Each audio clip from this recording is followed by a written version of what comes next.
ভাবিরে ঘরে খাবার দিয়ে আসতে হবে কেন? ভাবি কোথায়? একটু পরে আমরা সবাই ডাইনিং এ একসাথে বসে খাবো। ওই মহারানীর চেম্বারে নিয়ে খাবারটা দিয়ে আসতে হয়। তুই যে বিয়া শাদী করে একটা দাসীবন্দি ঘরে রেখে বিদেশে গেছস, আজকে 5 বছর যাবত ওই মহারানীর ঘরে নিয়ে খাওয়ান দিয়ে আসতে হয়। তাছাড়া মহারানীর হাতে তো কোনো কামই উঠে না, শুয়ে শুয়ে বয়ে বয়ে খায়। আব্বা, আমার মা এই সংসারে কোনো শান্তি চায় না। সুজনের কানে নানান রকম কান পড়া দিয়ে দিয়া সংসারে নানা রকমের অশান্তি তৈরি করতেছে। কিন্তু কি শুরু করছো তুমি? মা হইয়া আমার 2 ছেলের মধ্যেই সংঘাত লাগাই দিতেছো, আমার সংসারটা ভাঙে দিতে চাইতেছো। মা হইয়া এই কাজ কেউ করে? আব্বা, আপনি কিন্তু শুধু শুধু মারে বকাবকি করতেছেন। আমাদের এত বড় একটা সংসার, ভাবি যদি আসার একটু সহযোগিতা করে তাহলে তো ওর কষ্টটা কম হয়, তাই না? ও কথা লাগা মাথা খেয়াল করছেন আব্বা? কার সাথে কিসের তুলনা করতেছে? হ্যাঁ, আমার বউয়ের বাপের বাড়ি সম্পর্কে ওর কোনো আইডিয়া আছে? থাকবে না কেন? অবশ্যই আছে। ঝামেলা করো না তো, আমার এমনি ঝামেলা ভালো লাগে না। আর ভাবির রুমে খাবার দিয়ে আসতে আমার তো কোনো সমস্যা নেই, তোমার কিসের সমস্যা বলো তো?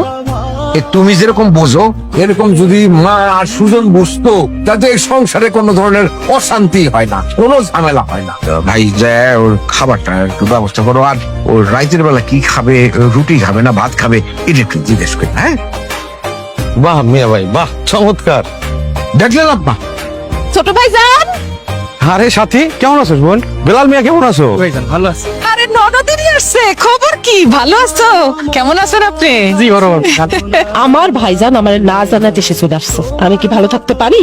ভাইজান যদি আমাকে জানায়, তাইলে যদি আমরা বলি যে দামি মোবাইল ঘড়ি এগুলা চাই, এই জন্যই তো ভাইজান না জানায় চুপি চুপি চলে আইছি। আরে আমি তো কাউরে জানাই আসি নাই, আমি তো ভাবছি সবাই সারপ্রাইজ দেবো। তুমি কি কোনো কাজ কাম করো নাকি এখনো বেকারই বসে আছো? শুনলাম সাবার বিয়ের জন্য নাকি তুমি অনেক টাকা পয়সা আর সোনার গয়না নিয়ে আসছো। তুই দেখো নাই বড় ভাইজানের বিয়াতে বড় ভাবিরে গা ভর্তি স্বর্ণ দিছে, নিজের বউরে অনেক স্বর্ণ গয়না দিছে। হ্যাঁ, আবার ছোট বোনের বিয়ে হইতাছে, হেরাও দিতেছে। কারণ হেরা হইলো ভাইজানের আপনজন। ও আর ইউ, তুমি কেডা? হ্যাঁ, তুমি তো হ্যাঁ পর। তোদের বিয়ে তো আমার বিদেশ যাওয়ার আগেই হয়ে গেছে। আগে হয়েছে তো কি হয়েছে, বড় ভাবি যদি পরের মাইয়া হইয়া গা ভর্তি গয়না পায়, তাহলে আমি কেন পাবো না? আমার ননদিনী রায়বাঘিনী বাড়িতে পদার্পণের পরেই আমার গয়নাগাটির দিকে চোখ পড়ে গেছে, আমার সাথে তুলনা শুরু করে দিছে। এটা তো ঠিক না।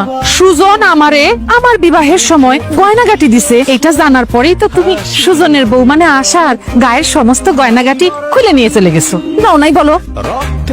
আশার বিয়ের গয়না খুলে নিয়ে গেছিস? তো কি বলতেছি আমি? আমি কি মিথ্যা কথা বলতেছি?